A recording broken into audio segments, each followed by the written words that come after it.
Where are the testimonies that the power of the kingdom is literally influencing people's lives? And that's when it gets a little bit tricky because there's not a whole lot of stories.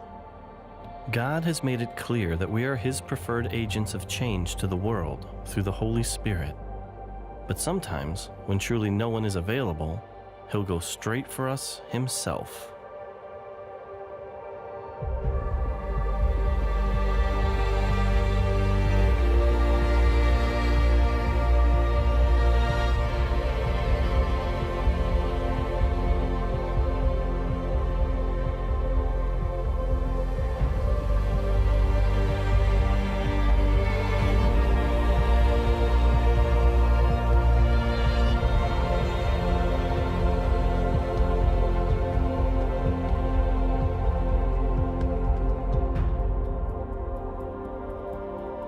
This is Ali, and he met Jesus while hanging out at Mecca.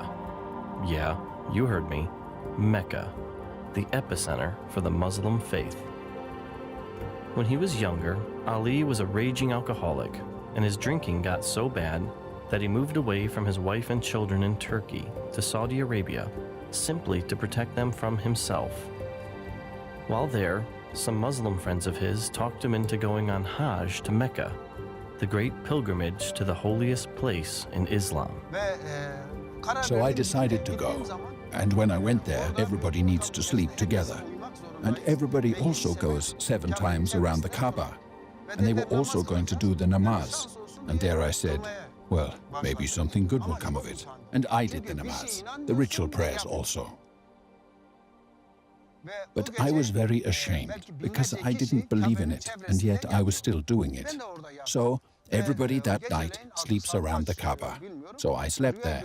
And then in the night, I had this dream, and in the dream, Jesus came. First, he touched my forehead with his hand, and he said, "You have been saved. You have been saved." Then he opened his hand and placed it on my chest, and he said, "You belong to me." One of them, he said, "You are saved," and then, "You belong to me." And he was smiling. And this is what I wanted to say. This is what he looked like. From his waist up, he was naked and shining pure white. He had a beard, like in the pictures, but a little bit longer. His hair and his beard, it was as if every hair was electrified light, shining from every hair. That's how handsome he was. And when he smiled, his teeth were shining white. And I was amazed at the way he stood there. And the lower part of him was like a cloud of melted iron. And in that cloud, he was taken up. And then a voice from here started to talk. And it was really moving around, in the same way that your mouth moves around when you talk. This voice started from right here. That's how it felt to me. So I woke up my friend, and I said to my friend, "Hey, look, do you hear that voice?" He said, "No."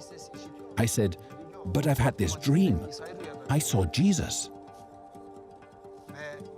He said, "You ate too much food last night. You've gotten sick. Go back to sleep. What business does Jesus have in Muhammad's capital?" So I tried to go back to sleep, but the voice wouldn't let me. It kept talking to me, just like I'm talking to you. And when it was morning time, the friends came over to me, and they said, "Let's continue on the pilgrimage." And the voice was saying, "No, you're not going to go." It wouldn't let me. And the voice was saying to me, "Go and collect all your stuff and go back to your country. Look for your friends and find them." I didn't understand, but I made up my mind. Okay, I've decided I'm not going to go. I didn't understand it myself. So then I went and took a shower so that I could go back to where I had been. So, in order to take a shower, I got undressed.